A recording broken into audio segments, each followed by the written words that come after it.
Lea, ilan itong aktibong pulis na kasama sa mga nahuli ng IMEG?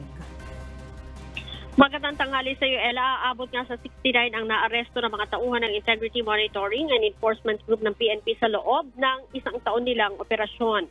Sa ikalimang anibersaryo ng IMEG sa Campo Crame, sinabi ni IMEG Director, Police Brigadier General Warren De Leon, na isinagawa nilang 86 law enforcement operation, 56 dito ang naaresto. Kasama Ella sa mga naaresto ay isang aktibong police commissioned officer, 16 na police non-commissioned officer at 5 sibilyan na kasabwat sa isang buy-bust operation.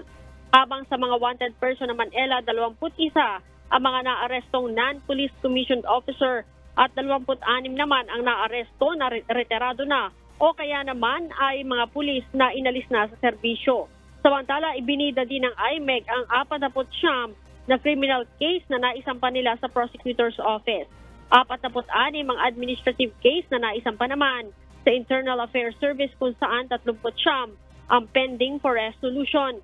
4 ang nasuspende, 2 ang na-demote na at 1 ang natanggal na sa serbisyo. Ang mga pulis, Ella, na ito ay bahagi ng 1,206 na mga pulis na na-monitor ng IMEG na sangkot sa iba't ibang illegal na aktibidad. Ella? Maraming salamat, Lea Ilagan.